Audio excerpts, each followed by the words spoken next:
Caríssimos, teve um problema técnico aqui. Foram 2 problemas técnicos seguidos. Então está começando mais uma transmissão. Caiu no meio das orações iniciais, né? Então, lógico, vamos fazer essas orações novamente, todos juntos. Agora também fortalecendo as orações aí para não cair, não ter nenhuma intercorrência. Acho que é a primeira vez que isso acontece, né? De cair a nossa live, mas isso é coisa que pode acontecer a qualquer momento. No Facebook isso está acontecendo com menos frequência ainda. Em outras plataformas a coisa está mais difícil ainda, né? Mas vamos então reiniciar fazendo as nossas orações. Peço desculpas a quem estava acompanhando e caiu, coisa que independe aí da nossa vontade, né? Mas estamos mais uma vez online para fazer a nossa reunião. Me apresentando novamente para quem chega agora, meu nome é Bruno Arena, eu sou diretor de formação da Coordenação Regional das Congregações Marianas do Estado de São Paulo, e nós estamos aqui para mais uma reunião online das Congregações Marianas de Santos para todo o Brasil. Sejam bem-vindos todos aqueles que nos acompanham. Então agora vamos fazer as orações iniciais, conforme se encontra no nosso manual da CM, manualdacm.com. No link rituais ali, na seção de rituais, primeiro link, reunião ordinária, tá certo? Essas orações nós usamos sempre, então todas as nossas reuniões começam e terminam com essas orações. Então vamos sem mais delongas, porque já estamos com bastante atraso aqui e a reunião não vai se estender tanto hoje, então vamos iniciar. Em nome do Pai, e do Filho e do Espírito Santo. Amém. Veni Creator Spiritus, mentes tuorum visita, incle superna gratia, que tu creasti pectora. Videceris Paraclitus, altissimi donum Dei, fons vivus ignis caritas, et spiritualis unsio. Deo Patris et Gloria, et Filio qui amor tuis, surrexitat Paraclito, in saeculorum saecula. Amém. Enviai, Senhor, o vosso Espírito, e tudo será criado, e renovareis a face da terra. Oremos. Ó Deus, que instruístes os corações dos vossos fiéis com a luz do Espírito Santo, fazei que apreciemos retamente todas as coisas segundo o mesmo Espírito e gozemos sempre da sua consolação. Por Cristo nosso Senhor. Amém. Em meu socorro vinde já, Senhora, do inimigo livrai-me, vencedora. Glória ao Pai, ao Filho e ao Espírito Santo, como era no princípio, agora e sempre. Amém. Relógio de Ezequias que atrasado foi para o sol divino nos ser dado. Em voz o imenso que será batido, para que ao céu fosse um mortal subido, brilhando com os raios de tal sol, é vossa conceição claro arrebol. Guiai-nos, pois, calcada serpe crua, ó entre espinhos flor piedosa lua. Amém. Eu fiz nascer no céu a luz que não se apaga, e cobri como névoa a terra toda. Protegei, Senhor, a minha oração, e chegue até vós o meu clamor. Oremos. Santa Maria, Rainha dos céus, Mãe de nosso Senhor Jesus Cristo e dominadora do mundo, que a ninguém desamparais nem desprezais, ponde, Senhor, em mim os olhos de vossa piedade e alcançai-me de vosso amado Filho o perdão de todos os meus pecados, para que, venerando agora afetuosamente a vossa Imaculada Conceição, consiga depois a coroa da eterna bem-aventurança. Por mercê do mesmo vosso Filho, Jesus Cristo, Senhor nosso, que com o Pai e o Espírito Santo vive e reina em unidade perfeita, Deus pelos séculos dos séculos. Amém. Protegei, Senhor, a minha oração, e chegue até vós o meu clamor. Bendigamos ao Senhor, demos graças a Deus, que as almas dos fiéis defuntos, por misericórdia de Deus, descansem em paz. Amém.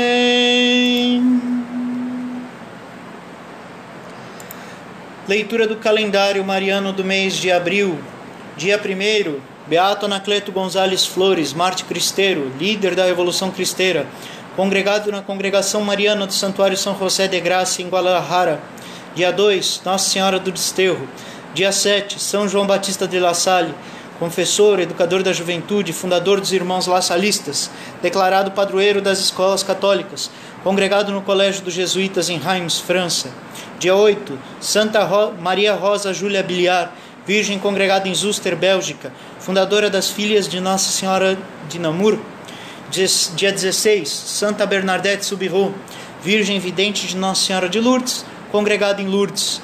Dia 17, Santa Catarina Tecauita, virgem indígena, congregada na Missão de Sal, Canadá, chamada o Lírio dos Moicanos.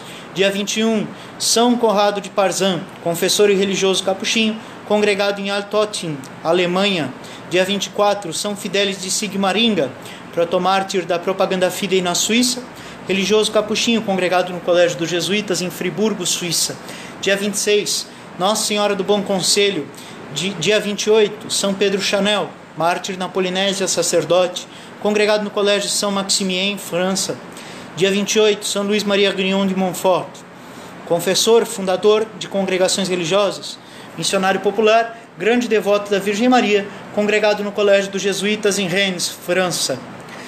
Salve Maria! Agora sim, caríssimos, estamos aqui ao vivo no Jornal Alvorada, fazendo a transmissão da nossa reunião ao vivo, reunião das congregações marianas de Santos, mas que acolhe congregados do Brasil inteiro, que estão aí nos assistindo, que estão de passagem por essa fanpage do Jornal Alvorada, e tem a oportunidade de estar presentes aqui como visitantes da nossa reunião das congregações de Santos.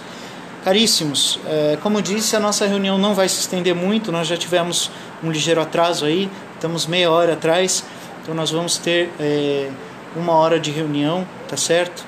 Normalmente as nossas reuniões, a gente sempre fala aqui, poxa Bruno, por que a live que você tem feito é tão longa? Ela tem geralmente entre 1 hora e 40 e 2 horas de duração.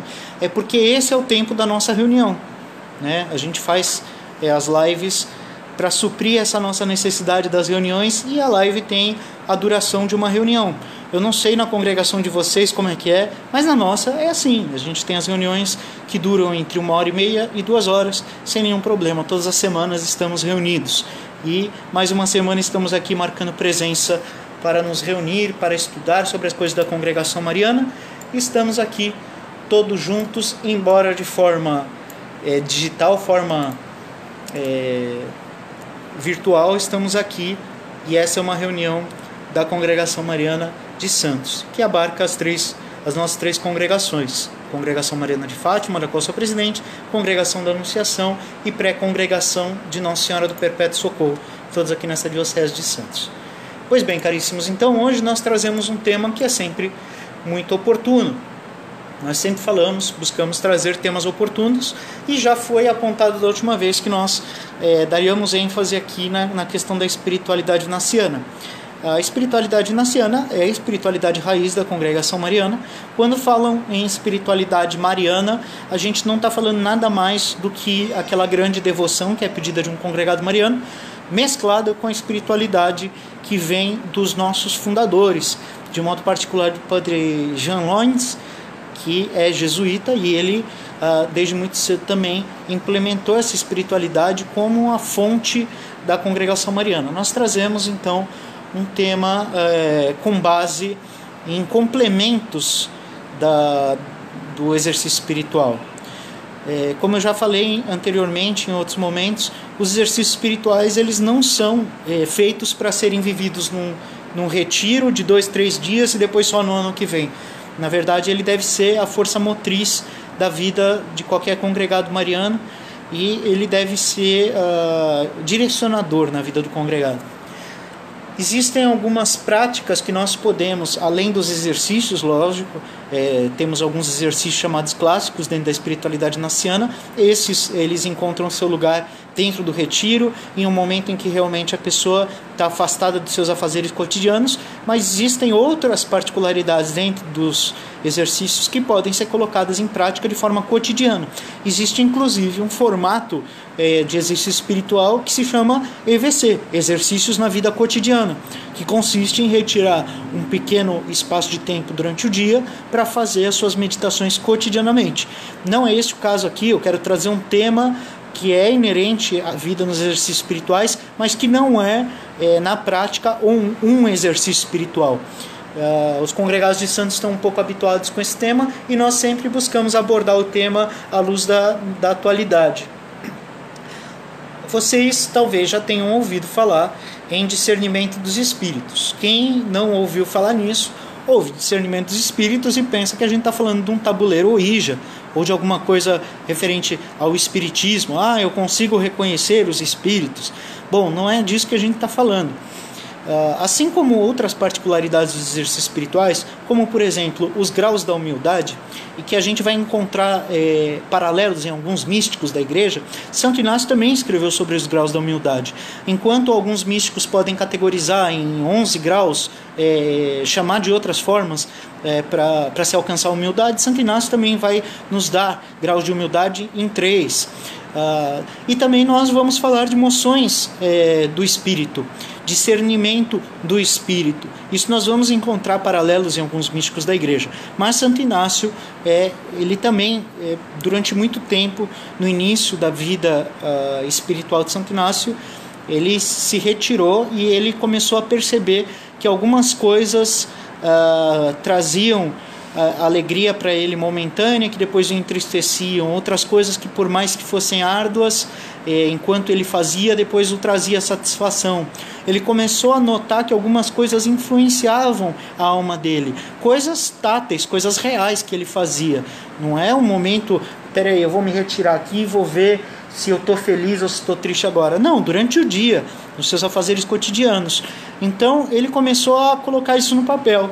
E isso daí, por fim, mas muito lá para frente, vocês sabem que Santo Inácio começou a escrever exercício, ele nem sacerdote não era ainda, e ele foi terminar isso um pouco antes dele morrer, que são as regras para os discernimentos dos espíritos, que são divididas em 2 partes, estão dentro das regras dos exercícios espirituais, né? A gente tem, além dos exercícios em si, a gente tem algumas indicações de adições para melhor se alcançar o que você está querendo alcançar fazendo o exercício, e você tem regras. Essas regras, elas existem várias. Então você encontra regras para se ordenar no comer, você encontra regras para discernimento da alma, você encontra regras para um maior discernimento dos espíritos, encontra regras para se distribuir esmolas, para discernir escrúpulos da sua alma, para se sentir com a igreja, né? Então todas essas regras são muito importantes, e não para se viver no retiro, como eu disse, mas para se viver cotidianamente. Então hoje nós vamos trazer essas regras para discernir espíritos. Eu vou tentar ser conciso. Nós anteriormente Já estudamos esses dois assuntos, são essas duas regras para moções da alma e regras para discernimento dos espíritos. Cada um desses temas levou 2 horas para ser desenvolvido, né? Então eu vou fazer o possível para condensar um desses temas em 1 hora de formação e já está rolando, então vai ser uns 45 minutos de formação. Pois bem, caríssimos, então quando a gente está falando de discernimento de emoções da alma, a nossa alma ela é movida. Se a gente voltar para Santo Tomás de Aquino, a gente vai à ideia de que tudo aquilo que é movido por algo. E a gente só vai encontrar algo que não é movido por ninguém, mas se move quando a gente retornar ao início dos motores e a gente vai chegar em Deus mesmo. Então nós, seres humanos, somos movidos. Tá claro isso? A gente não é movido só na questão da energia em si. Então nós comemos porque nós ficamos fortes e podemos movimentar, aí o nosso organismo faz metabolismo e a gente consegue mexer as mãos, respirar, etc. Isso daí também é uma questão do mover, como analisava Santo Tomás de Aquino. Mas também a gente tem as coisas que fazem nos mover a vontade e a alma. Então quando a gente está falando desses discernimentos, a gente não está falando exatamente da questão física, a gente está falando de emoções, de coisas que movimentam a nossa alma. E aqui quando a gente fala da alma, a gente também tem que incluir a questão da vontade. Nós somos entes voluntários, nós pensamos, nós queremos, nós temos vontade de fazer isso ou aquilo. Então quando Santo Inácio vai falar dos discernimentos da moção da alma, vamos falar de coisas que nos apelam à vontade. E ele começa dizendo o seguinte: essas regras são para de alguma maneira a gente conhecer e sentir as várias moções que nos movem na alma, né? As boas para aceitar e as más para rejeitar. E esse exercício, se a gente for aplicar realmente no exercício espiritual, eles são próprios da primeira semana. Então essas regras são passadas na primeira semana. Eu não vou entrar em detalhamento de retiro hoje, mas é próprio da primeira semana saber as regras. É por isso que quando nós estamos à proximidade de um retiro, a gente tem que relembrar essas regras, porque elas são próprias da primeira semana e talvez não haja tempo hábil para se abordar as regras dentro de um retiro de 2 ou 3 dias, então a gente fala disso antes, né? Mas a gente pode trazer cotidianamente essas regras para que a gente aprenda a identificar aquilo que nos está movendo a alma. E aqui a gente Santo Inácio começa falando das pessoas que vão caminhando de pecado mortal em pecado mortal, que o inimigo ele vai costumeiramente nos propondo prazeres aparentes, fazendo a gente imaginar deleites, prazeres aos sentidos, para mais as conservar e fazer crescer nos seus vícios e pecados. Então as pessoas que vão caminhando de pecado em pecado, o demônio vai nutrindo, vai alimentando com essas coisas que nos apelam os sentidos. Então a gente está falando daquela pessoa que ainda não entrou na via purgativa, ainda não tomou a consciência ou não tomou a firme resolução de vontade de se livrar dos seus pecados mortais. O demônio ele vai alimentando essas pessoas que pecam mortalmente. E a gente percebe que o pecado, de modo particular, os pecados mortais, aqueles pecados que apelam àquele resquício da concupiscência que sobra na nossa alma, mesmo depois do batismo, eles nos acalentam os sentidos. Então nós vamos ser conquistados para pecar a partir de um prazer. Não é só prazer venéreo, todos os outros prazeres que são identificados a partir dos pecados capitais, prazeres sensíveis, e o demônio vai alimentando, ele vai nos oferecendo essas coisas, né? O que acontece é que o bom espírito ele também está presente nessas pessoas que são constantemente alimentadas pelo mau espírito. Mas nesse caso, acontece que as pessoas que vão de pecado em pecado, elas, depois de pecarem, elas têm um peso na consciência. Elas ficam ressentidas de terem pecado. Elas ficam compungidas, com a consciência remordida, porque a razão apela, e quem faz com que mova-se a razão depois desse pecado, que faça com que a alma fique compungida, triste por causa do cometimento do pecado, é o bom espírito. Então perceba, quando a pessoa é dominada pelo mau espírito, vai de pecado em pecado, é o demônio, o mau espírito, que a alimenta. E depois de cometer este pecado, a alma desta pessoa fica compungida, fica triste, e isso é uma ação do bom espírito. Então, no pecador também age o bom espírito. A menos que a pessoa realmente ela esteja numa via de pecado que tenha afetado até a consciência dela, né? Ou num estado de consciência bastante afetado. A pessoa às vezes tem um problema mental, um serial killer, às vezes ele não se arrepende de ter matado as pessoas, né? É uma possibilidade. Mas uma pessoa normal, que ainda tem uma consciência sã, por mais que caminhe numa via de pecado, depois do pecado ela vai sentir tristeza por ter pecado. Isso é normal, e isso é uma ação do bom espírito. Nas pessoas que já estão numa via purgativa, como Santo Inácio diz, que vão se purificando intensamente dos seus pecados e subindo de bem em melhor no serviço de Deus, o modo de agir é contrário dessa primeira regra. Então, o que acontece? Na pessoa que está numa via purgativa, Deus vai a sustentando, vai a dando possibilidades de que ela progrida cada vez mais. Isso é uma ação do bom espírito, progresso na vida de graça, né? E aí o mau espírito vai remoer essas pessoas. Vocês entendem? Então tem uma ação contrária. O mau espírito que vai remoer essas pessoas, entristecer, vai criar impedimentos. Então, entenda, quem vai de pecado em pecado é movido pelo mau espírito e tem a compulsão, a tristeza causada pelo bom. Quem vive da graça do bom espírito, o mau espírito vai compungindo, entristecendo, colocando barreiras, vai colocando sugestões de que não, isso não vale a pena, isso é muito sacrifício, e o seu prazer, o importante é você ser feliz, vai nos colocando diversas coisas na nossa vontade que vão tentando enfraquecer a nossa ação por meio do bom espírito. Tá certo? É próprio do bom espírito dar ânimo, forças, consolações, lágrimas, inspirações, quietude, tranquilidade na alma, tirar os impedimentos, para que a pessoa cada vez mais vá avançando na prática do bem. E mesmo que exista a predominância da ação do bom espírito naquele que caminha na vida da graça, mesmo assim o mau espírito está presente. O mau espírito sempre vai atazanar essas pessoas que caminham na vida da graça.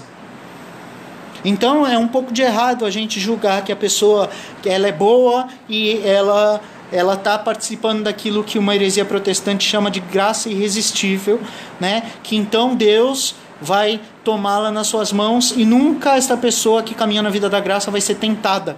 Isso é protestante. O católico acredita, assim, que os dois espíritos, o bom e o mal, estão influenciando a pessoa durante todo o tempo da vida, por mais que ela já caminhe no caminho para alcançar o estado de graça, para alcançar o estado de perfeição espiritual, de santidade, certo? O mau espírito sempre vai agir de alguma forma. Santo Inácio vai falar de duas coisas aqui agora também, muito importantes. Ele vai falar da consolação e da desolação. Ele vai explicar esses dois movimentos de alma, tá certo? E o que deve ser feito em seguida quando a pessoa se encontra em um e em outro estado de alma, tá certo? O que é a consolação espiritual de acordo com Santo Inácio? Mais uma vez, quando a gente está falando de exercício espiritual, a gente está falando de Santo Inácio de Loyola, a gente não está falando de outro santo. Aí vai falar, mas tal santo fala... Não, a gente está falando de Santo Inácio, de uma coisa que compõe o exercício espiritual, que é a espiritualidade própria da congregação mariana, por isso que a gente se atém a isso. Então a gente tem a consolação espiritual. O que vem a ser a consolação espiritual e, como diz Santo Inácio dentro dos próprios exercícios, ele fala assim, chama consolação quando na alma se produz alguma emoção interior com a qual vem a alma inflamar-se no amor de seu Criador e Senhor. E quando, consequentemente, nenhuma coisa criada sobre a face da terra pode amar a si mesma, a não ser no Criador todas elas. Então a consolação é quando a pessoa ela já purifica a sua alma, purifica os seus afetos, de modo que ela, movida interiormente pelo bom espírito, ela já não ama as coisas pelas coisas, ela ama as coisas por Deus. Por Deus ela passa a amar as coisas. E aí então ela purifica todos os seus afetos. Então assim, eu não amo meus pais porque eles são os meus pais simplesmente. Esse não é o primeiro motivo pelo amor que eu tenho para com os meus pais. O primeiro motivo do amor que eu tenho para com os meus pais é o amor a Deus, porque eu amo a Deus, eu amo os meus pais. Então eu não encerro o amor pelas criaturas, o amor pelas pessoas e pelas coisas nelas mesmas. Eu não amo a congregação mariana porque ela é uma associação que aglutina pessoas. Não é por isso. Eu devo amar a congregação, em primeiro lugar, porque eu amo a Deus. Vocês entendem? Então a consolação é quando nós passamos a amar as coisas por meio de Deus. Por meio de Deus. Nenhuma coisa criada sobre a face da terra pode amar em si mesma, a não ser no Criador. Então é por Deus que a gente ama as coisas. E também aí Santo Inácio vai nos colocar algumas coisas que são táteis, que podem identificar a consolação espiritual. Também quando a pessoa derrama lágrimas que a movem no amor do seu Senhor. Então não é incomum, não é próprio de um movimento específico que a emoção ela seja tocada pelo bom espírito. O bom espírito toca também nos sentidos, toca na emoção das pessoas. Então Santo Inácio descreve como uma das características da consolação espiritual o derramar lágrimas por amor de Deus, por diversos motivos. Ele nos numera 2, seja por causa dos pecados que eu cometi contra Deus. Então é uma dor de lágrimas pela tomada de consciência dos pecados que eu cometi contra Deus, quanto pela ideia da paixão que nosso Senhor sofreu por mim. Nosso Senhor foi crucificado por mim. Então, quando meditando a paixão do Senhor, eu derramar lágrimas, por amor de Deus, isso é uma moção do bom espírito. Isso é um momento que Santo Inácio descreve como consolação espiritual. Quer por outras coisas, então, diretamente ordenadas ao serviço e louvor de Deus. Então, tudo que é ordenado ao serviço e louvor de Deus, ele se encontra seu lugar na consolação espiritual. Tá certo? Finalmente, chamo consolação todo o aumento daquelas virtudes que a gente considera as principais, as cardeais da nossa existência, enquanto crentes em Deus, que são as 3 virtudes, a da fé, da esperança e da caridade. Então o aumento dessas 3 virtudes, ela é uma característica da consolação espiritual. Aumento de fé, me sinto consolado, Então aumento do meu amor, da minha caridade, é um sinal da consolação. Aumento da minha esperança em Deus, esperança pela salvação, não esperança de coisas humanas. Aqui a gente tem que purificar também o entendimento sobre essas palavras. Fé em quê? Em Deus. Não é fé nas coisas. Amor de Deus, esse amor puro que Santo Inácio nos coloca. E esperança em quê? Esperança na ação de Deus na minha vida e na salvação da minha alma. Então são características da consolação espiritual. Tá certo? E esse aumento dessas virtudes cardeais, ela nos traz alegria interior, nos atrai às coisas celestiais, me faz me interessar pelas coisas de Deus, me faz ter vontade de salvar a minha alma. Sabe quando você toma aquela firme resolução, eu vou buscar com todas as minhas forças salvar minha alma? Isso daí pode ser uma consolação espiritual, um momento de consolação espiritual em que o bom espírito está agindo em você. E aí você tem aquele sentimento de quietude, de pacificação. de descanso em Deus. Descanso em Deus. Isso é consolação espiritual. Então essa é a definição de Santo Inácio para consolação. Ele também vai definir o contrário disso, que é a desolação espiritual. A desolação é todo o contrário. Todo o contrário da consolação é a desolação. Então ele vai descrever o que é esse todo o contrário. É a obscuridade da alma, a perturbação, a inclinação às coisas baixas e terrenas, a falta de vontade de rezar, a falta de vontade de estudar as coisas de Deus, a falta de fé, a falta de esperança, a falta de caridade, a falta de aquietação nas coisas do Senhor, né? Aquela impressão de aridez. A gente também tem que entender o seguinte: quando a gente está falando de consolação e desolação, a gente tem que distinguir de dois outros movimentos que são comuns na nossa vida, que é aquele momento em que nós estamos em estado de graça e estado de pecado, tá?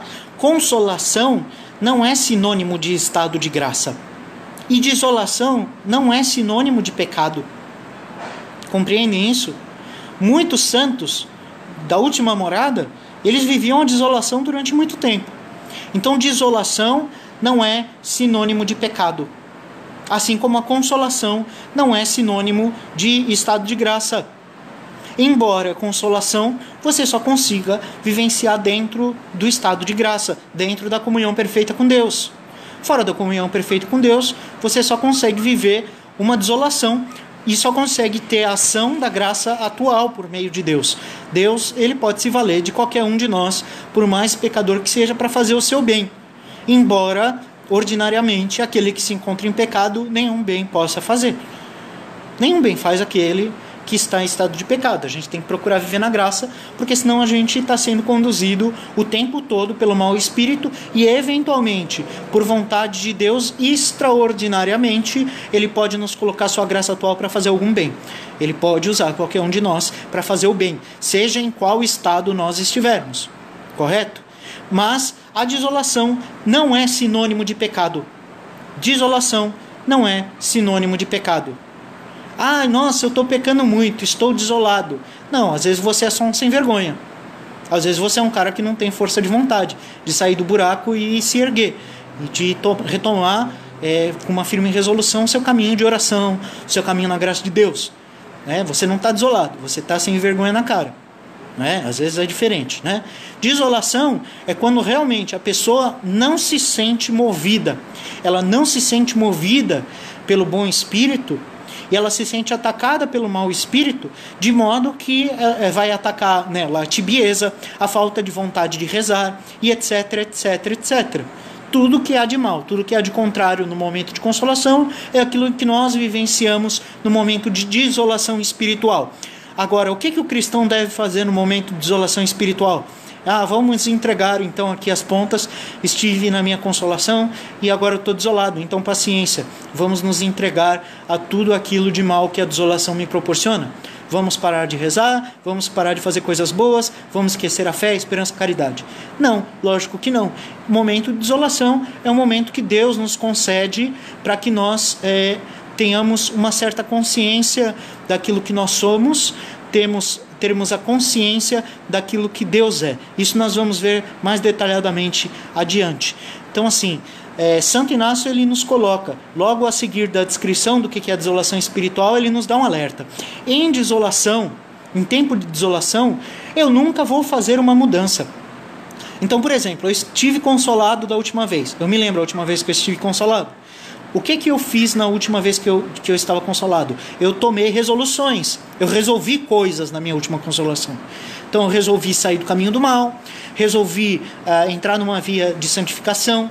É lógico, usando a minha vontade, eu também tenho que colocar certos freios na minha ideia, porque o bom espírito, ele nos move também a fazer várias coisas. Só que se essas coisas elas são impossíveis, quem está agindo em nós não é o bom espírito. A gente tem que tomar muito cuidado, porque muitos propósitos grandiosos não são ações do bom espírito. Mas durante a consolação eu posso ter feito um bom propósito e depois ter discernido ainda mais sobre esse bom propósito, e descobri que era uma coisa que eu deveria continuar fazendo. Isso eu vou decidir na minha consolação. Então, por exemplo, vamos supor, eu comecei a fazer as orações da manhã, da noite, os ângelos e as orações antes e depois das refeições. Resolvi fazer o meu exame de consciência cotidiano e rezar o terço. Esses são alguns dos afazeres do congregado cotidianos, né? Então, na consolação, eu tomei a resolução de fazer isso, e eu estava fazendo isso durante a minha consolação. Só que, de repente, me abateu a desolação.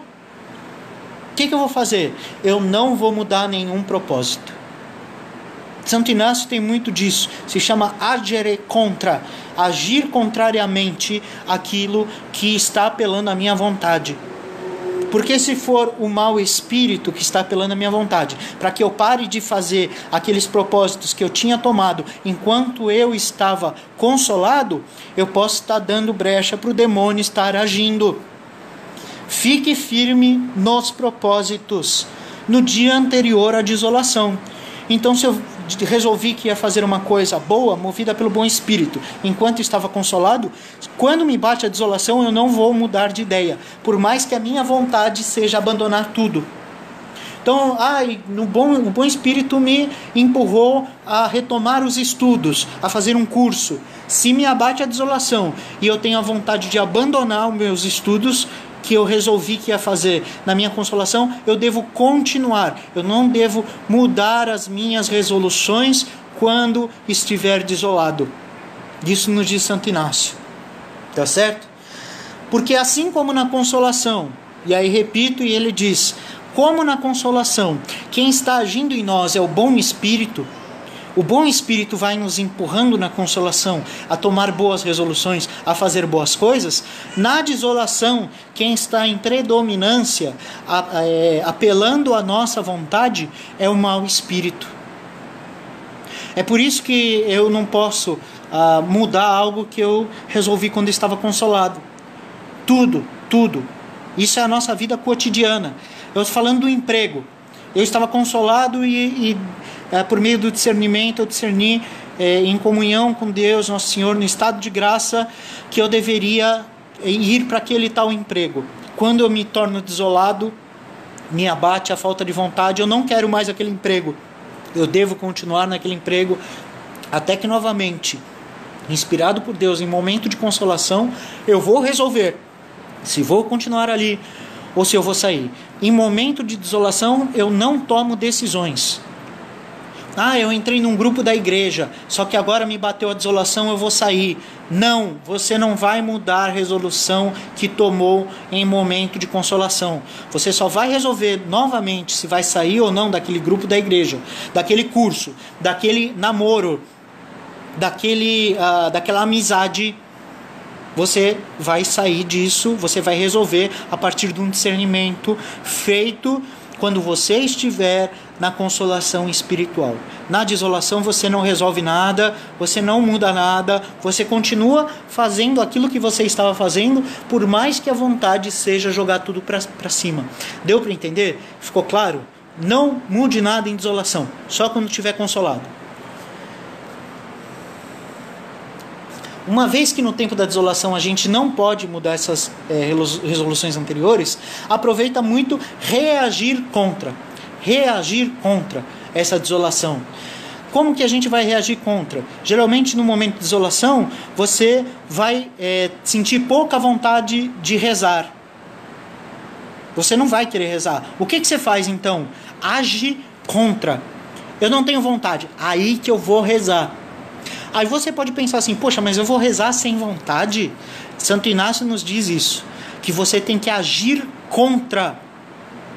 Haja contra a desolação, porque você vai estar agindo contra a vontade do demônio.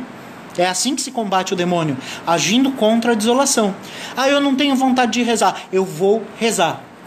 Mas não é bom rezar sem ter vontade. Isso quem diz é o demônio. Você vai combater nesse ponto que está enfraquecido por causa da tua desolação. Eu não tenho vontade de rezar. Eu vou rezar.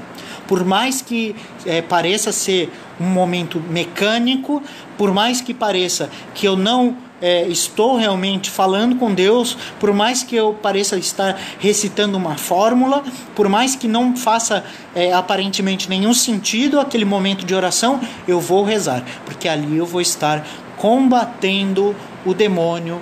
Aí eu vou estar resistindo às agitações que o mau espírito vai me jogar enquanto eu estiver nesse momento de desolação. Deu para compreender? Então, não mudar e agir contra. Examinar-se muito em como eu vou me alargar em algum modo de fazer penitência. Também a gente tem que tomar cuidado. Eu vou viver como eu estava e está tudo certo. Não. Santo Inácio nos diz também que aí nós devemos assomar alguma maneira de fazer alguma penitência. Me mortificar para que eu possa fazer ainda melhor esse momento, passar por esse momento de provação.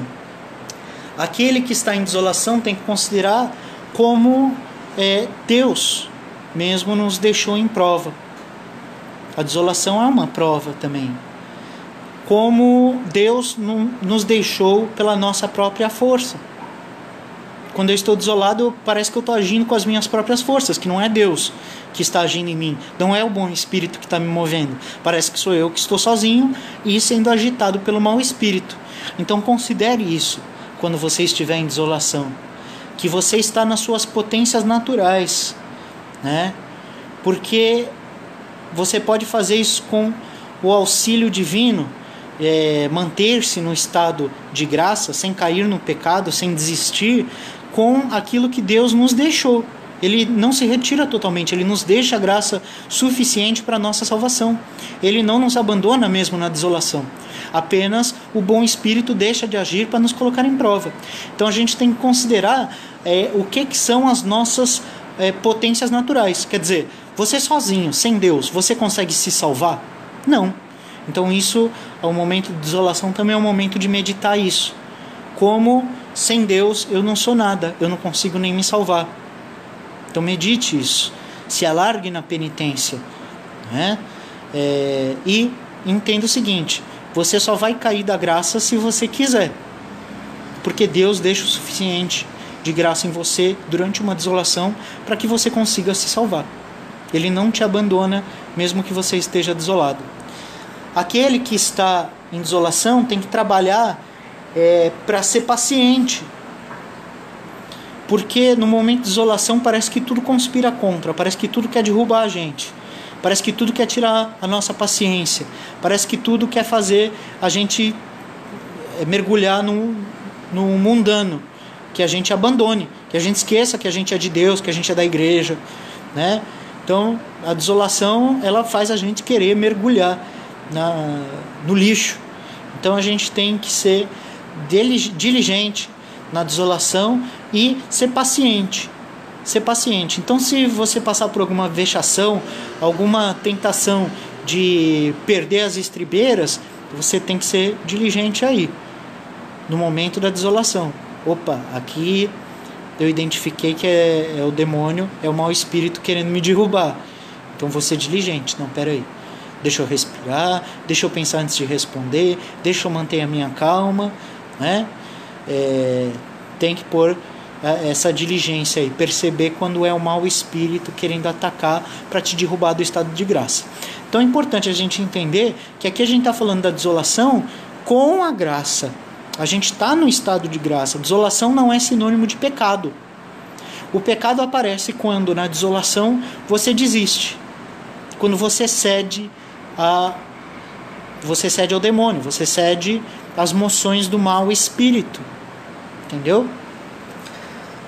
Santo Inácio nos coloca 3 causas principais para nós estarmos desolados. A primeira é a nossa tibiez. Então a tibiez nossa, ela faz com que a gente fique desolado. Às vezes você está consolado, sai da confissão com todos os bons propósitos do universo, e de repente você se encontra desolado, querendo cair no pecado, né? Então analise o seguinte: você saiu da sua confissão e você fez um propósito de não mais pecar, mas você entrou numa rotina de oração, Você começou a desviar daquelas coisas que fazem você cair nos pecados, naquele pecado predominante, naquela falta predominante que você cai sempre? Você está sendo mais diligente para não cair em outros pecados? Esse é o grande problema. Às vezes a pessoa encontra um momento de consolação e ela acha que vira o super-homem. Aí eu não vou rezar, não vou rezar mais, eu estou consolado, e aí é a burrice, você fica tíbio e aí logo você desola. Então Santo Inácio fala que a frouxidão, a tibieza, a negligência, a preguiça são grandes motivos de desolação, né? Então a gente tem que se manter firme no exercício espiritual, dar consolação, passar pela desolação com firmeza no exercício espiritual.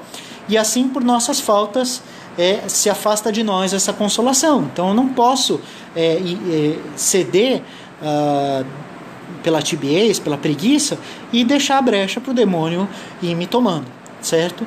A segunda é nos mostrar, como eu havia dito, Deus nos mostra o quanto nós somos capazes, quanto nós conseguimos nos alargar num momento de desolação ao amor de Deus.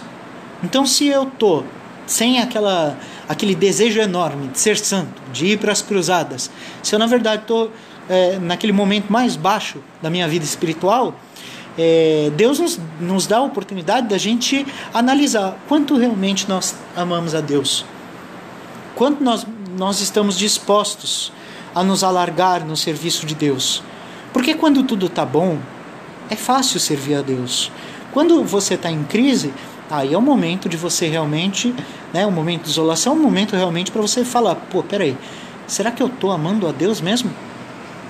É fácil amar a Deus quando está tudo bem, quando está tudo tranquilo, quando você está feliz. E quando está tudo conspirando contra, quando o demônio está te aprontando uma depois da outra, como é que está o amor a Deus? A gente cede na primeira, porque o demônio vai falar assim, gente, por que você está sofrendo? Você não precisa sofrer na desolação. Toma aqui um prazer. Toma aqui uma coisa que te agrada. Olha só, o demônio tentando.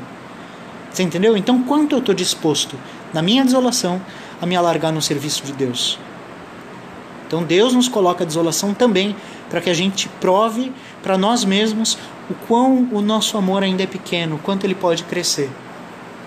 O que está em... vamos lá, tem mais coisa aqui.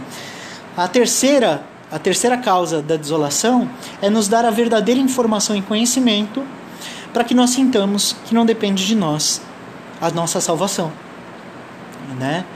A nossa consolação espiritual não depende só de nós. Então, por mais que nós nos mantenhamos em oração durante uma consolação, pode ser que não sobrevenha a desolação espiritual. Mas, poxa, aí você pensa, eu estou rezando, eu estou fazendo tudo direitinho, eu estou evitando as más inclinações, estou evitando as coisas do meu defeito predominante, e mesmo assim eu fiquei desolado.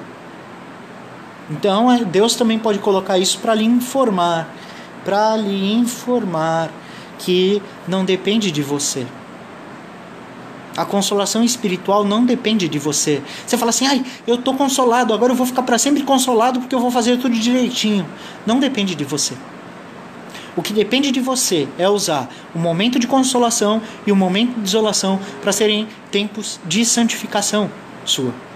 A consolação favorece mais a santificação. E a desolação também não é um momento que favorece a vida de pecado, mas deve ser um momento que lhe favorece a santificação de uma forma mais difícil.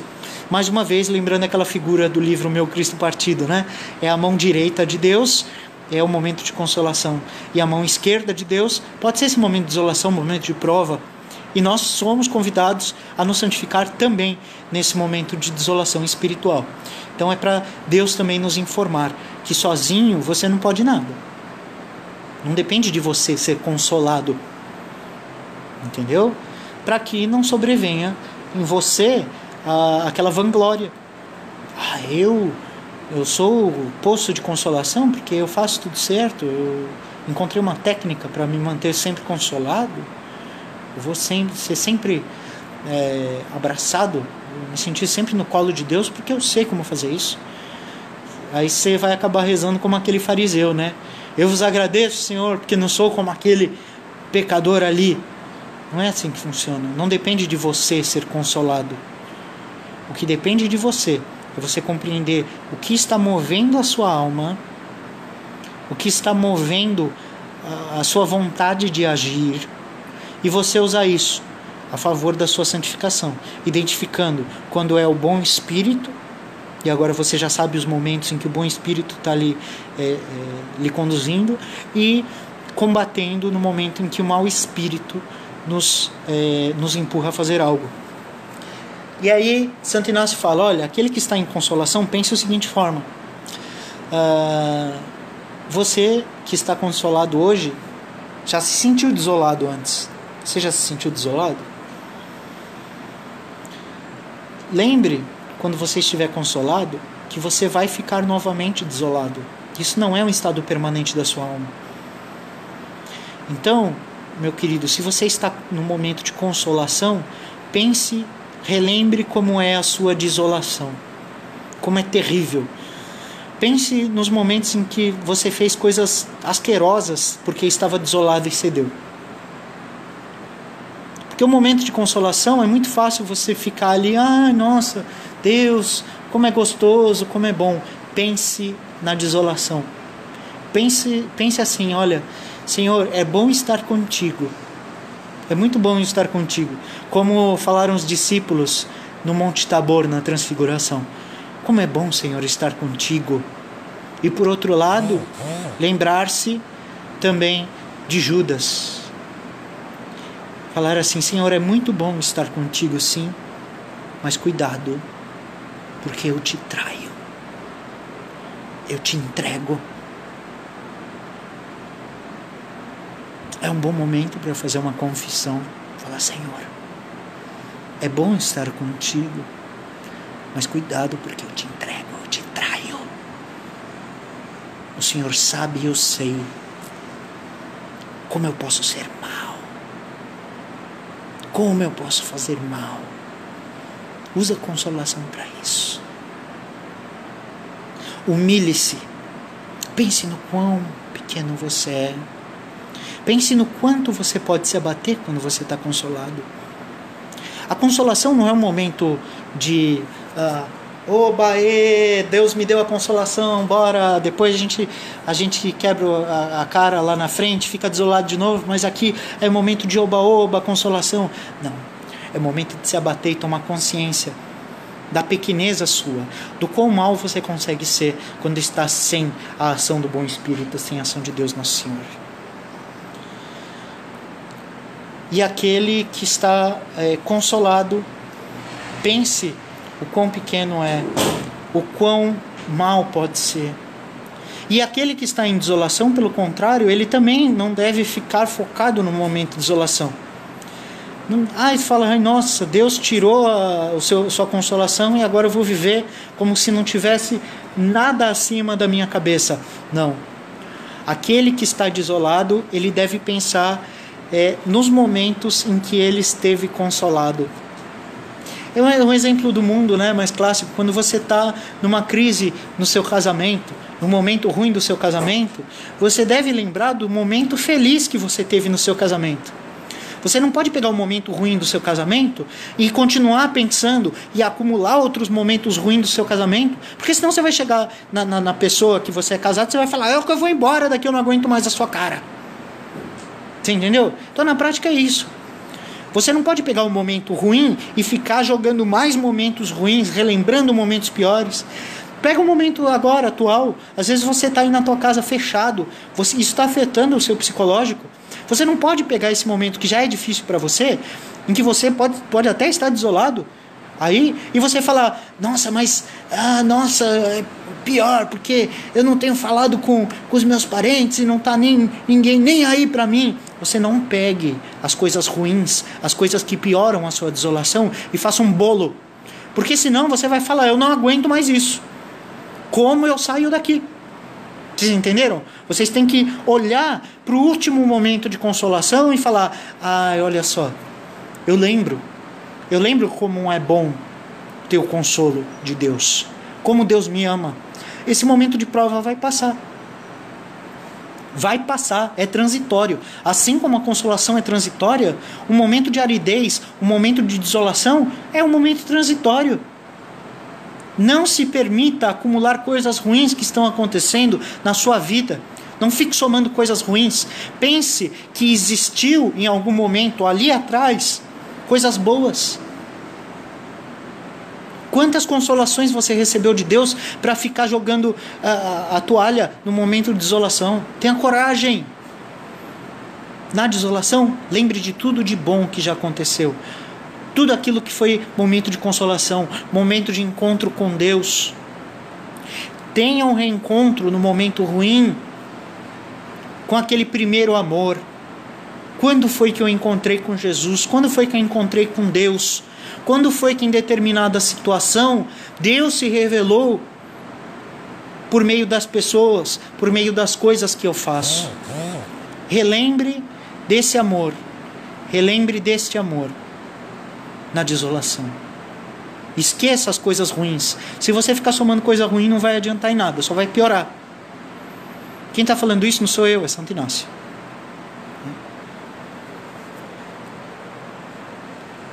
E aí Santo Inácio nos coloca aqui algumas historinhas. Santo Inácio tem umas parábolas também, né? Ele fala como é que se porta o inimigo na nossa alma, nos momentos de desolação, né?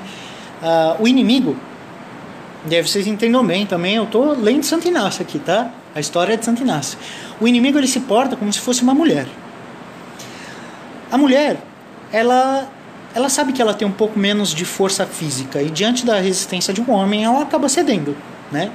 Mas ela é fraca ante a resistência. Vamos pegar um caso desses aí, absurdos aí, de famílias violentas. É mais ou menos isso que Santo Inácio está falando. A mulher que fica assim, ó, e o homem se sobrepõe à mulher. A mulher, ela cede ante essa resistência, né? E ela é forte ante a condescendência.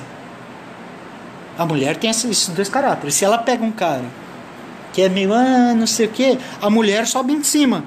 Correto? Não sei se tem mulheres ouvindo aí, se concordam, deixam uma curtida aí. Se a mulher ela é poderosa, ela tem mais força, ela consegue se sobrepor a um homem. Então é Santo Inácio colocando essas duas situações. Que pode haver a mulher que fraca, ela se subjuga ao homem, e pode haver o homem que fraco se subjuga à mulher. E porque assim como é próprio da mulher, quando briga um homem, perder ânimo e pôr-se em fuga, e aí imaginem também uma briga violenta, né? Ela corre, porque sabe que um homem pode usar da sua força, né? Assim como essa mulher ela vai correr, assim também Santo Inácio nos coloca o seguinte. Oh meu Deus, peraí gente, perdi aqui a minha referência aqui, mas é coisa rápida. Aí então, assim como ela pode bater em retirada, dessa mesma maneira aí, se for ao contrário, se for o homem a se tornar subjugado, a mulher pode usar da sua força de uma forma totalmente desmedida, até reduzir o cara a nada, né? Desse mesmo jeito, é próprio do inimigo enfraquecer e perder ânimo, colocando-se em fuga quando a pessoa é forte, quando ela se exercita espiritualmente, quando ela tem uma vida de oração. Assim também o demônio é como aquela mulher que, encontrando a fraqueza do homem, subjuga o homem quando vê essa fraqueza. Você entende? Então, quando a gente está fortalecido por meio da oração, o demônio, ele olha e fala, não tenho força não. E a gente enfrenta o demônio por meio desse adire contra, que eu falei antes, por meio da continuidade da vida de oração, ele bate em retirada. Agora, quando eu estou fraco, o demônio vem e me subjuga e faz de gato e sapato de mim e me joga lá embaixo. Essa é a primeira historinha de Santo Inácio.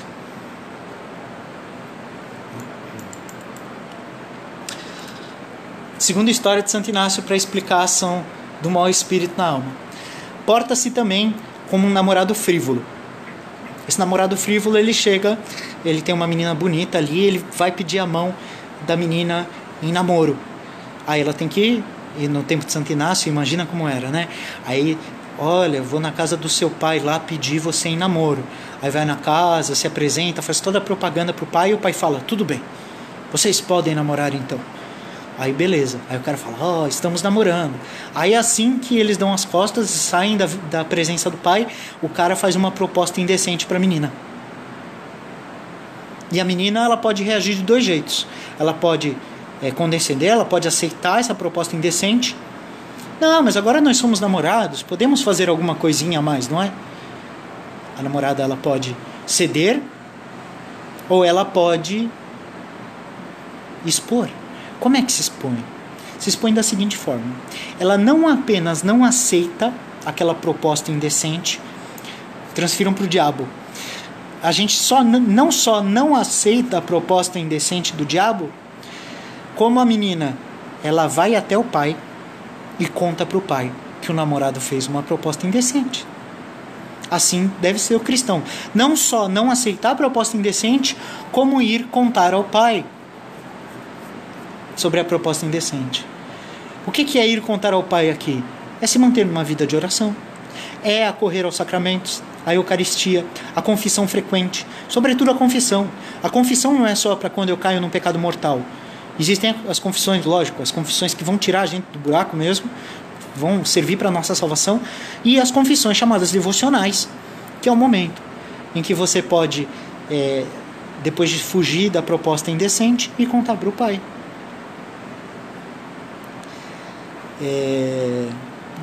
Dessa mesma maneira, então, diz Santo Inácio, quando o inimigo da natureza humana vem com as suas astúcias e sugestões a alma justa, quer e deseja que sejam recebidas e tidas em segredo. O demônio, ele quer agir em segredo. Quando você se abre numa confissão, olha, eu fui tentado desse jeito, você é a menina contando para o pai sobre a proposta indecente. Se abrir ao confessor, procurar um diretor espiritual para também se abrir nessas situações. Então, o simples contar também já inibe a ação do demônio, porque ele quer agir em segredo. Nos primeiros séculos da igreja, as confissões, muitas delas eram feitas em público. Você tinha os penitentes públicos, eles eram identificáveis. Eles tinham que vestir uma roupa específica e frequentar as igrejas de uma maneira específica. Então, era público aquilo. Isso é uma maneira não só de expor o penitente, mas é também um remédio. Se você expõe aquela causa, aquela cilada do demônio, né, você também se purga disso. Não estou falando que vocês têm que sair daqui e contar os pecados de vocês para todo mundo. Mas se vocês arranjarem um bom diretor espiritual, um bom confessor, e abrirem para eles essas ciladas do demônio no tempo da desolação, isso também é um auxílio.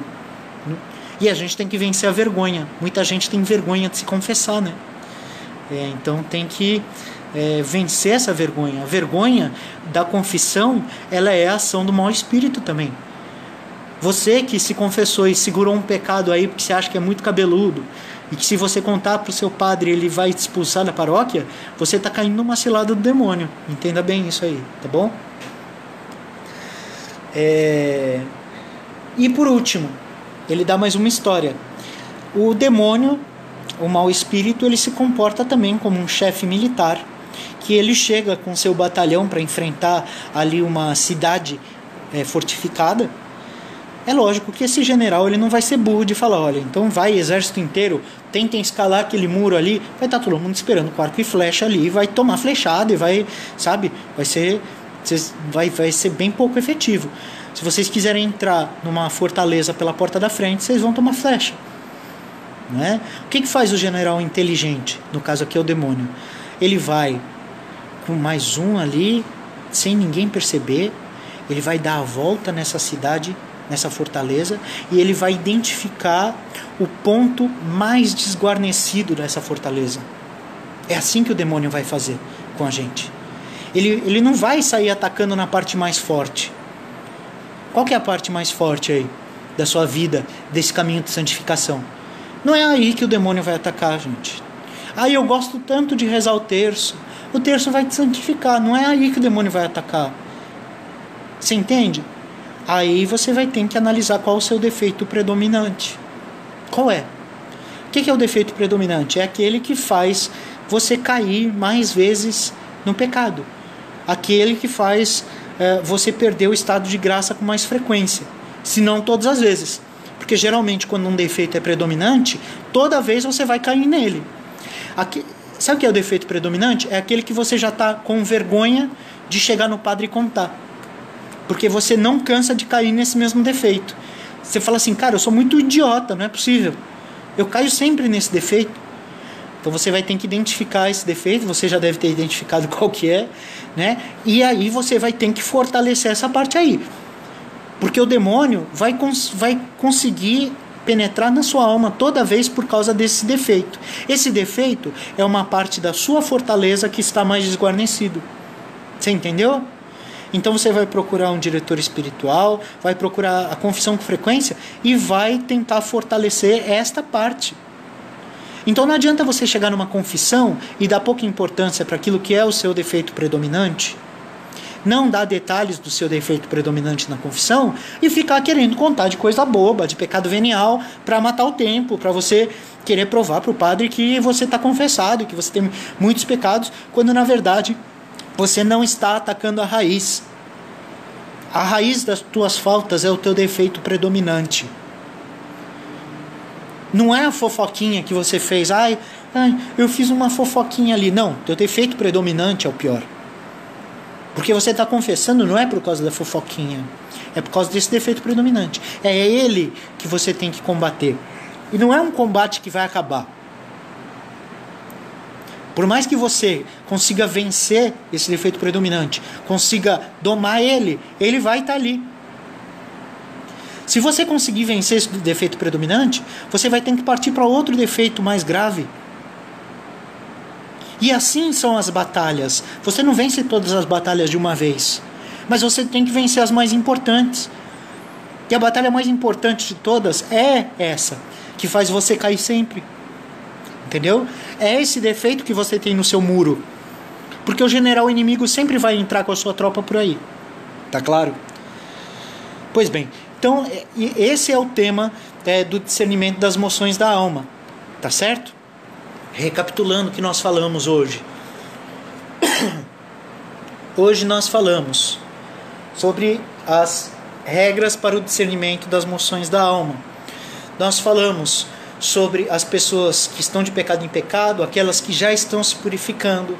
Já falamos sobre o que é consolação espiritual, desolação espiritual, que em desolação não se muda nada, se mantém firme nos propósitos. E a gente tem que reagir no momento de desolação contra as ciladas do inimigo. Aquele que está em desolação, considere a prova, considere que o Senhor subtraiu esse fervor, o grande amor, mas deixou a graça suficiente para você se salvar. Que se você cair da graça, é sem vergonhice sua, é fraqueza de vontade. Você intelectualmente sabe que você tem que andar na graça. Intelecto sabe que você tem que ser puro, que você tem que andar no caminho da graça, que o seu lugar é o céu.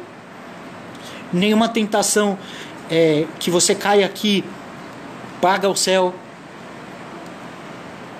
Nenhum pecado nesse mundo vale o céu. Então, tem que discernir isso. Nenhum pecado no mundo vale o céu. Você vai perder o céu por bobeira. Né? Então é discernir isso. Aquele que está em consolação tem que lembrar da desolação. O que está em desolação, lembrar da consolação. As causas em que nós caímos é por causa da nossa preguiça, a primeira causa. A segunda é mostrar o quanto nós somos capazes e o quanto nós nos alargamos ao serviço de Deus, mesmo sem ter essas moções. E a terceira é para nos informar que sem Deus nós não somos nada, né? E aí, essas últimas 3 histórias. A primeira é a história da mulher e do homem, aquela fraqueza e fortaleza, que a gente não pode se mostrar fraco, não enfraquecer, não ser preguiçoso diante do inimigo, para ele não subir na nossa cabeça, e pelo contrário, se fortalecer para quando ele chegar, ele bater em retirada. Primeira história. Segunda história, o namorado frívolo. Então não vamos deixar nada em segredo, vamos sempre procurar o confessor, o diretor espiritual, para nos abrir, contar sempre as propostas indecorosas do demônio para nós. É lógico, a gente não pode cair nessas propostas, né? Se cair, você vai se confessar, vai confessar o pecado mortal. Mas se você não cair e sofrer essa proposta indecorosa do demônio, você vai contar para o seu confessor, vai contar para o seu assistente espiritual, tá certo? Compartilhe com ele. E por último, não caia, né, sempre no mesmo pecado que você já identificou faz tempo qual é esse pecado que você cai sempre, e comece a estabelecer um combate aí para fortalecer essa área desguarnecida da sua fortaleza. Combata o seu defeito predominante, tá certo? Caríssimos, eu espero que vocês tenham gostado da reunião de hoje. Isso daí é essencialmente naciano, tá? Isso é discernimento dos espíritos. Agora vocês sabem o que é discernimento dos espíritos. São as moções da alma. O que se segue a isso nos exercícios espirituais é o discernimento para outras moções, que a gente pode falar em outro dia, tá certo? Mas eu espero que tenha sido proveitoso para vocês e que vocês reflitam nisso. Esse texto encontra-se na íntegra também no manual da CM, tá? E vai ficar à disposição para vocês, lógico. O manual da CM está aí. Vocês vão encontrar nas regras. Lá na parte de exercícios espirituais tem todas as regras. Vocês podem depois reler essas regras que vão falar sobre os discernimentos das moções da alma. Rapidamente, eu vou ver aqui quais são as mensagens aqui que vocês deixaram na live. Deixa eu ver se tem alguma pergunta aqui rapidamente. Eventualmente, gente, eu acabo deixando uma pergunta de lado, tá? Eu não vejo todas e a culpa não é minha, não é porque eu passo despercebido, é porque o Facebook tem um delay aqui, ele não mostra todos os comentários, tá? Eu vou procurar aqui se tiver alguma pergunta a respeito. Se quiser, rapidamente eu posso responder algumas perguntas sobre exercícios espirituais, sobre as regras para conhecer, para fazer o discernimento das moções da alma.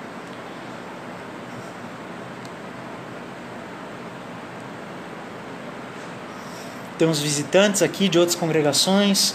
Saudações a todos. Bem-vindos mais uma vez.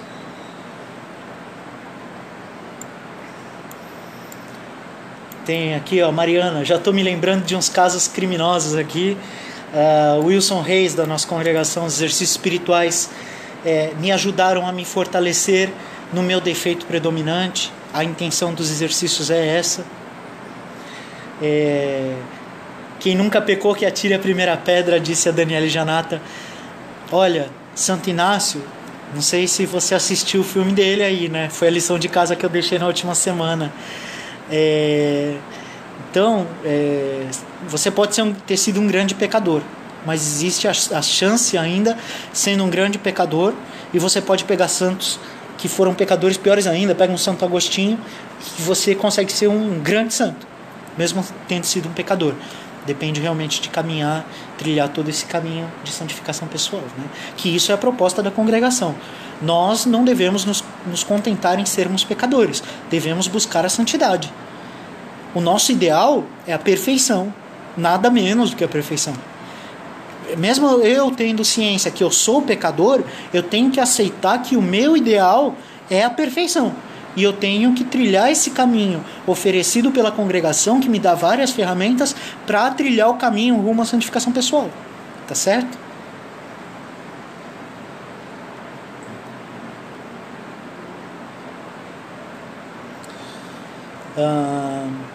Maria das Dores Rodrigues aqui. Como saber o defeito predominante? Santo Inácio fala.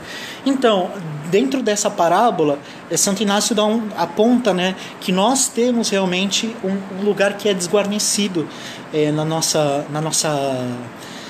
alma, né, na nossa vontade de forma específica, que isso vai refletir nas nossas atitudes. Como é que a gente vai descobrir o nosso defeito predominante? A gente tem que perceber aquilo que nos leva mais vezes ao confessionário. Então, que pecado que eu confesso com mais frequência? Porque eventualmente tem um pecado que eu cometo aqui e depois não cometo mais. Mas tem um pecado que eventualmente eu sempre sou obrigado a confessar. Outra coisa, eu fazendo um exame de consciência, que é prática nossa de congregado, no exame de consciência, eu tenho que perceber quais foram as tentações mais frequentes que eu tive. Quais foram as tentações? O que me faz pecar mais? Eu sou mais tentado a falar do outro? Se você quiser saber com mais acurácia, Santo Inácio nos dá uma maneira de você discernir isso, sim, tá? Que está dentro das adições. Essas adições, você vai ver lá na parte de adições e exercícios espirituais. Isso é bom que você faça num retiro, tá? Você pode fazer a parte no seu cotidiano? Pode. Mas seria melhor você identificar isso no retiro. O que Santo Inácio nos fala? Ela nos fala para a gente começar a anotar. A gente faz uma espécie de uma planilhinha assim, ó. A gente coloca lá todos os dias da semana e as linhas ali, ó. Faz linhas e colunas. Dias da semana e os buraquinhos para preencher. Eu vou preenchendo num dia quantas vezes eu caio num defeito particular meu. E aí eu vou fazer uma loteria de defeitos. Eu vou ver qual defeito que é mais predominante. E aí, em cima disso, eu tenho que meditar. Poxa, então esse defeito aqui, ele é a porta de entrada para o cometimento do pecado. Ou ele é a porta de entrada para que eu receba mais moções do mau espírito com relação ao pecado. Eu vou receber mais propostas indecorosas porque eu acolhi essa primeira proposta indecorosa. E a gente vai ter que perceber, dentro das coisas que nos apelam aos sentidos, o que nos arrasta mais. Então, por exemplo, vamos supor que eu peque muito no olhar. O olhar eu posso pecar pelo olhar de várias formas. Eu posso pecar no olhar pela curiosidade excessiva. Eu posso pecar no olhar porque para satisfazer algum desejo da concupiscência da carne. Então eu vou identificar, será que é pelo olhar que eu peco mais? Será que eu peco mais pelo pensamento? Me passam pensamentos aqui constantes que poderiam ser, se eu cedesse, uma fonte de pecado? Eu vou ter que fazer um exame da minha consciência, eu vou escanear a minha consciência para identificar qual que é esse defeito predominante. E ali eu vou começar a combater ele, entendeu? Se eu não achar a causa, eu vou achar os sintomas. A partir dos sintomas, eu vou identificar o que me leva a este pecado. Você entendeu? Então assim, o que é o meu defeito predominante? É o 6º mandamento. Tá bom, é o 6º mandamento. Mas por quê? O que alimenta? Qual é a isca do mau espírito que você pega? É um mau olhar? É um mau pensamento? Porque antes de você ir para a concretude do pecado, você tem a moção. E aí você tem que, é lógico, você não pode consentir no mau pensamento. O mau pensamento, ele pode vir, a gente não controla a nossa cabeça, você pode pensar coisas, né? Mas eu não posso consentir num mau pensamento. A partir do momento em que eu consinto no mau pensamento, eu peco. Agora, a depender da intensidade, só que isso não é o tema de hoje, isso daí já é moral, tá? A partir da intensidade do meu consentimento para com o mau pensamento, eu estou pecando de forma leve ou venial ou de forma grave. Você entendeu? Então isso tudo parte de uma análise. Mas o mau pensamento em si, vem um mau pensamento. Não é um pecado em si. O pecado é o consentir no mau pensamento. A vontade de dizer más palavras, de sair xingando alguém. E essa vontade é um pecado? É uma coisa que vem da natureza. Se você é uma pessoa que deixa a ira te levar demais, né? Então a moção do mau espírito é sempre fazer você ficar irado, querer soltar os cachorros em todo mundo, pode ser que aí seja o seu defeito predominante. Essa vontade de soltar os cachorros não é o pecado em si. O pecado é o consentir. Então se eu me demoro num pensamento de soltar os cachorros, se eu começo a arquitetar como eu vou soltar os cachorros, se eu consinto nisso, eu já estou pecando. Se eu me demorar nesse pensamento, eu posso pecar mais ou menos gravemente. E eu posso sair do âmbito do pensamento e ir para o ato. No ato, eu posso estar pecando gravemente ou venialmente também. Então, a partir daí, a gente tem que analisar a nossa consciência e, bem claramente, entender quais são as coisas que nos movem identificar o que exatamente o mau espírito nos move, né? Para que a gente consiga fazer o exame de consciência. O exame de consciência da congregação é justamente para isso, para a gente identificar o que o mau espírito nos move a fazer, o que ele está nos empurrando para qual pecado e me livrar disso. Porque às vezes você não vai conseguir curar um defeito predominante atingindo o sintoma. O pecado é um sintoma de um defeito predominante, mas a causa é a maneira como o mau espírito age na sua alma, entendeu? E é isso que você tem que combater. Então, se eu peco por causa do olhar, ou peco por causa do pensamento, ou por causa das palavras, é na vontade que eu tenho que agir. Vocês entenderam? Porque às vezes a gente não se percebe como a vontade é predominante na vida do pecado. Eu tenho vontade, eu posso consentir ou não. Se eu consinto, eu peco. E aí você vai identificar qual que é essa vontade, quer dizer, qual que é essa moção na sua vontade que o leva mais vezes a querer cometer um pecado. Vocês entenderam?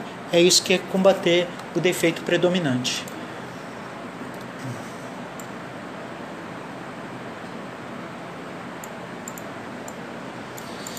Assim, Paulo, a coisa é a seguinte. Hoje em dia a gente tem uma dificuldade muito grande de ter um confessor, um diretor espiritual, né? Então a gente tem que entender que existem vários tipos de confissão, né? Existe a confissão geral, existe a confissão regular e existe a confissão devocional. Vocês entenderam? Então assim, qual que é a confissão aquela necessária? Se eu estou em pecado mortal, eu preciso confessar-me. Eu não posso esperar. Eu pequei, me confesso. Tá? Isso é o regular da confissão. Agora, existe a confissão geral. É aquela de toda a minha vida passada. Isso daí geralmente demora bastante. Santo Inácio, antes de começar a sua vida, antes de ir para o Cadornê lá para meditar, antes de realmente começar a escrever os exercícios espirituais, Santo Inácio ficou 3 dias fazendo uma confissão geral. Para você entender o que é uma confissão geral. Às vezes a gente tem que fazer em 1 hora uma confissão geral, tudo bem. Mas Santo Inácio, por exemplo, ficou 3 dias fazendo uma confissão geral. Imagina o tanto de coisa que ele conseguiu puxar de dentro. Porque se puxar a gente acha, né? E tem, por outro lado, a confissão que é devocional. Você não tem matéria grave. Você não tem matéria grave, quer dizer, você não consentiu no pecado. Mas se você tiver tempo, principalmente com um diretor espiritual seu, que você já tenha um dia e horário marcado para isso, que você não esteja tirando o lugar de alguém que precise se confessar porque está em pecado, você pode fazer uma confissão devocional, você pode fazer uma direção espiritual focando no seu defeito predominante, confessando as tentações. Isso é direção espiritual. Você vai falar, olha, eu tenho dificuldade nisso, nisso, naquilo. E o seu diretor vai falar, bom, tudo bem, aqui eu não vejo um pecado, mas a gente está vendo aqui que tem uma ação do mau espírito no linguajar ignaciano, e a gente tem que combater por aí. E aí o diretor espiritual vai aplicar o remédio a partir disso. Por isso que você confessa esses defeitos. Olha, eu tenho um defeito seguinte, eu perco a paciência muito rápido, eu tenho estupim muito curto, parece que eu vou explodir por nada. Ele vai dar o remédio a partir disso. Não é que você fala assim, eu explodi e briguei com tal pessoa. Não é uma confissão de um pecado, é uma confissão de um defeito seu. Entendeu? Isso geralmente você encontra o melhor lugar numa direção espiritual, né? Procurar evitar a gente ocupar filas de confissão que são tão escassas com esse tipo de direcionamento. Então, vamos marcar um dia em horário, procurar um padre, conversar pessoalmente com ele, falar, padre, eu sou congregado, eu preciso de uma direção espiritual, porque isso está na minha regra, eu preciso de alguém que me oriente, e marca um dia para mim, para a gente conversar. E a partir disso você começa a fazer direções. Não precisa ser toda semana a direção. Diferente de uma confissão. Confissão seria bom que você fizesse toda semana, ou de 15 em 15 dias, toda vez que você pecar, né? Mas aí fazer essa direção também, porque isso é uma parte muito importante do processo, desse processo purgativo, da gente se livrar realmente, de fortalecer esses aspectos mais fracos da nossa vontade.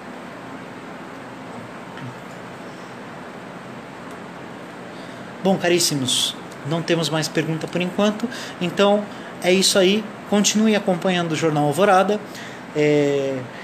continue acompanhando enquanto tiver coronavírus. As nossas reuniões continuam online aqui. É uma alegria estar com vocês, é uma alegria ver vocês virtualmente, ainda que não pessoalmente, que vocês estejam aqui.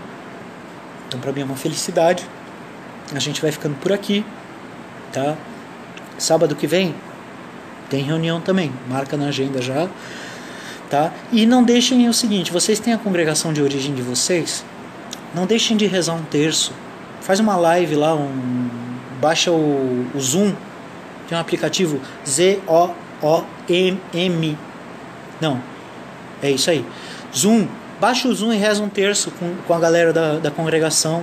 Liga aí na fanpage, liga uma live também, faz e me marca. Eu quero assistir vocês dando formação também, tá? É uma alegria estar com vocês aqui e eu espero que em breve a gente possa se ver todos pessoalmente, tá bom? Precisando, me procurem no WhatsApp, podem mandar inbox aqui na fanpage do Alvorada que a gente também responde, tá bom? A gente vai terminando por aqui, vamos fazer uma oração pedindo para que Deus Nosso Senhor ilumine a nossa mente, para que a gente possa conhecer os nossos defeitos, o defeito predominante, nos corrigir, consigamos também identificar as moções do mau espírito na nossa alma que tentam nos fazer cair, discernir as moções do bom espírito que nos sustentam e consiga absorver tudo que a gente ouve hoje. Ave Maria, cheia de graça, o Senhor é convosco. Bendita sois vós entre as mulheres, bendito é o fruto do vosso ventre, Jesus. Santa Maria, Mãe de Deus, rogai por nós, pecadores, agora e na hora de nossa morte. Amém. Lembrai-vos, ó Piíssima Virgem Maria, que nunca se ouviu dizer que algum daqueles que tenham recorrido à vossa proteção, implorado a vossa assistência e reclamado o vosso socorro, fosse por vós desamparado. Animado eu, pois, com igual confiança, a vós, Virgem entre todas singular, como a mãe recorro, de vós me vale, e gemendo sob o peso dos meus pecados, me prostro aos vossos pés. Não desprezeis as minhas súplicas, ó Mãe do Filho de Deus humanado, mas dignai-vos de as ouvir propícia e de me alcançar o que vos rogo. Amém. Lembrai-vos, Mãe amorosíssima, desta congregação que instituístes como cidade de refúgio, para salvaguardar da corrupção geral os descendentes não degenerados daqueles que vos amaram e serviram tanto. Fazei que as vossas congregações se multipliquem nesta terra que é vossa, neste Brasil, que nossos antepassados vos consagraram. Não permitais que o demônio lance a desunião entre os que estão unidos no vosso amor, que prometeram vos servir, e de quem sois mãe. Perdoai-nos por último, Mãe piedosíssima, na nossa tibieza, a nossa frouxidão e negligência no vosso serviço. Alcançai-nos de vosso divino Filho o perdão dos nossos pecados. Dai-nos o vosso amor e abençoai-nos, em nome do Pai, e do Filho, e do Espírito Santo. Amém.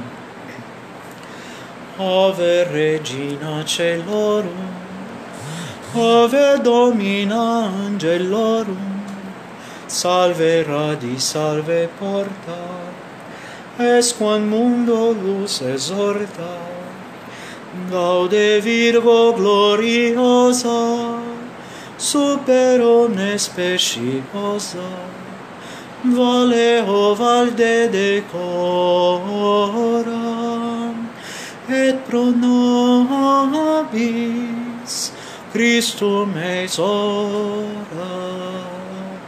Nossa Senhora do Rosário de Fátima, rogai por nós. São Paulo Apóstolo, rogai por nós. Nós cum prole pia, benedicat Virgo Maria. Salve Maria!